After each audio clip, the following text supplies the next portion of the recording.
Hey guys, Sure Shot Midget here. Pretty excited. This is a friend's gun I get to do a video on today. It is the FNH 509C, so it is the compact version made by FN in Belgium. This might be a US made one. I'll have to check the trademarks on there. So it comes in this kind of similar to Springfield. I got a Springfield and it comes in like a soft bag is what I'd call it. Awesome to take to the range, to and from the range. You could even keep this in your car. That's what I do with my Springfield one, leave it in the car with an extra mag in there. So when you open it up, what you're gonna see is the firearm, of course, extra magazine, I'll go over that a little bit later, and then an extra back for the grip. It's just polymer. This is a flatter one. The one that's on there will fill up your palm a little bit more, so it just depends on if you have bigger hands. The one that's on there is probably what he's going to use, and it seems pretty comfortable for me as well. So here it is. I am going to go ahead and go over the magazines first, just to get that out of the way. So these are metal mags with plastic base plates, polymer base plates. The shorter one is a 12 rounder. Of course, you can do plus one in the chamber, so a total of 13. But for all intents and purposes, it's a 12 rounder. Metal with a plastic feed lip, or sorry, follower. This one is a 15 rounder. That's pretty impressive. So this is similar to what a Glock 19 would hold, exactly 15 rounds. Now it does have a extra spot for your pinky basically, because when you hold the weapon, at least with most people, unless you have baby hands, your pinky's gonna hang off of it. So when you put the mag in there, you get a full grip on there, and 15 rounds is pretty friggin' impressive. Plus one if you want to have one in the chamber. Pretty awesome. It comes with two. I'm not quite sure on the price of mags, but FN products are a little pricey, so I'm guessing 40, 50 bucks for a spare mag, which isn't too bad, but it does come with two. It kind of sucks when guns just come with one. It's pretty crappy. So in terms of fit and finish, just right off the bat, this is the first time I've handled the gun. I mean, it looks really nice. FN is top tier, name brand, and just by picking it up and kind of looking at it, it is very reminiscent of a M&P, one of their, what do they call them, just M&P 9s. They have the 2.0 now, but you'll see, when I show you the sights, you'll see the back here, because I'm not going to turn the gun around and point at myself. It looks exactly like an M&P. You'll see it later. So in terms of like the lower receiver, it is polymer, of course. It has 3 slots for the rail, so it is a Picatinny rail. It's not proprietary or anything like that.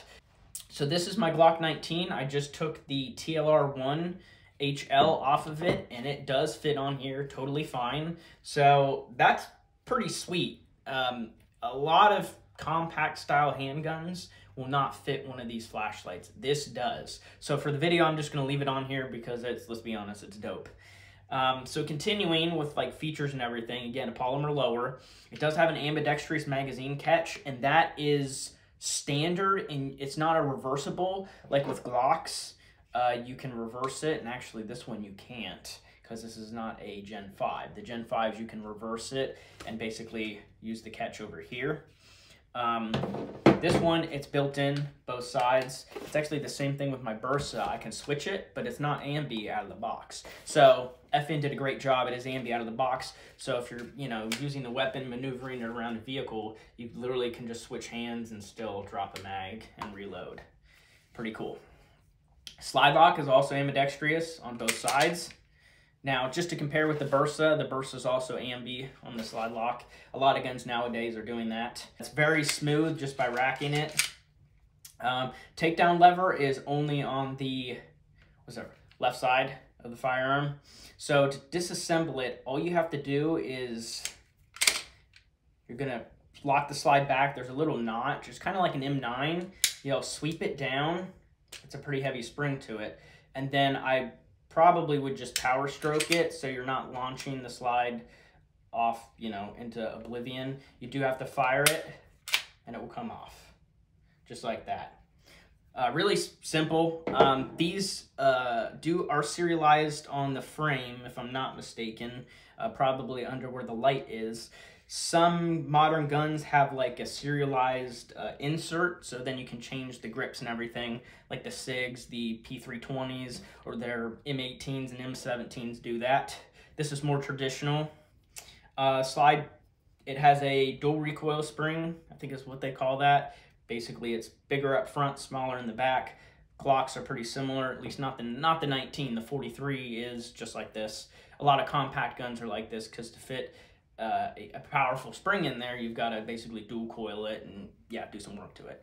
So that's pretty much it for the features on the frame. On the Slide, it has metal sights. The front one is a high vis, is what they call it. I'll show you it in a moment. It's kind of a yellow neon green, I'd say. It's easy to pick up, but the back ones, it's kind of weird. The back sights have like notches, so you theoretically could put like white paint in there, or you know, phosphorescent paint, maybe something that glows. So you could do that yourself.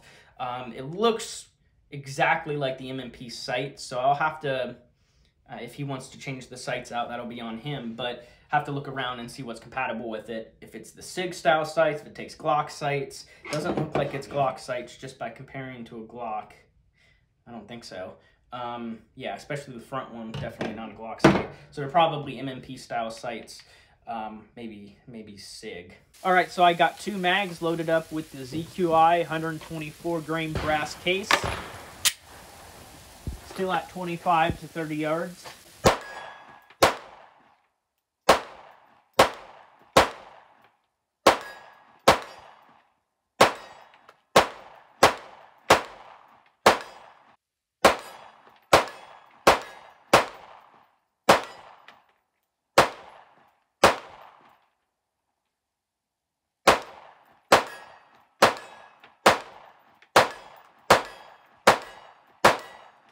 So the barrel length on here is 3.7 on the 509 compact, and that is in between what I have here. As for examples, the Glock 19 here is just a hair longer, a little, you know, you can see it there.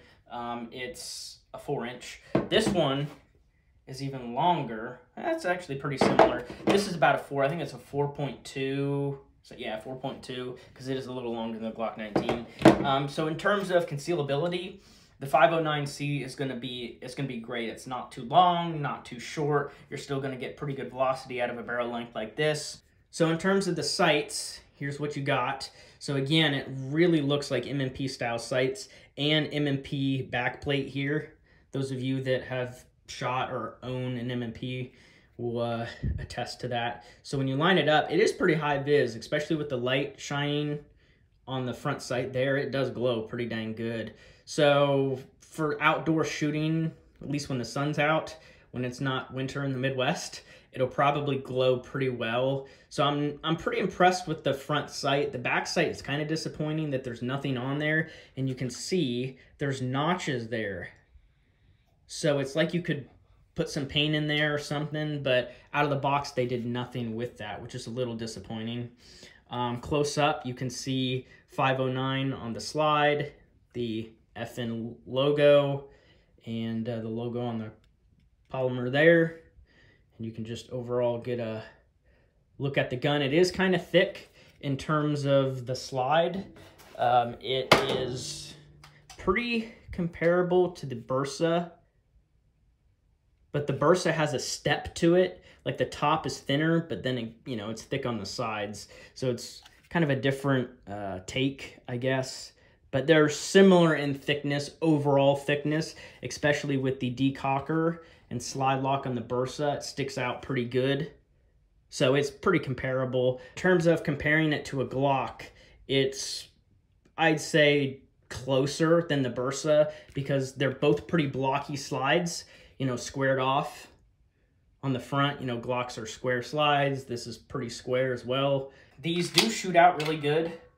They drop out with no ammo in there or anything. It's not like it needs the weight of the ammo for the mag to drop free. If you only have one hand, you just hit the button and drop it, and you can reload pretty easily. It's not a two-hand process. 15-rounder drops free too. When the Slide is closed, they shoot out a little bit better because it's going to be pushing down on the spring. It does have forward and rear slide serrations. That's something I forgot to mention. So you can manipulate the Slide front and back. Not optics cut. Doesn't really matter to me. I'm not huge on optics for handguns, at least for carry. This is going to be a carry gun. Constitutional carry is on its way to passing in our state.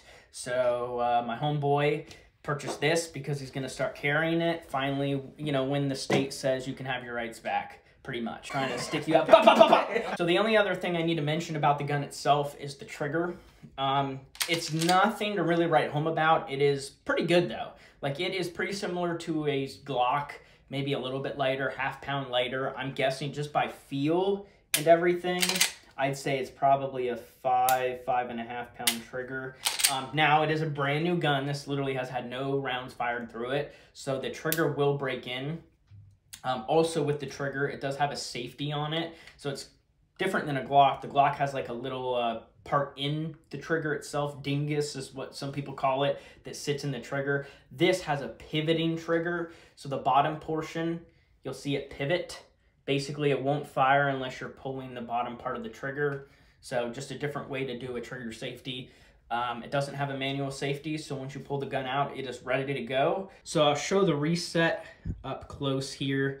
The actual sound that it makes, the reset is kind of far forward, but it's very, very loud on the reset. That's pretty nice, so you can hear it. Some guns have a really quiet reset, so you really can't tell if it's reset or not. You know, I haven't fired this yet, so you can kind of feel it with your finger too, but it's loud. Now, with electronic hearing protection, it'll amplify it even more. So it's a nice trigger overall. Definitely better than a stock clock, I would say. Not by a crazy amount, but it's definitely better. And then all the way forward there. So there's a little bit of take up, but not a whole lot. And then you feel the resistance. And then it fires.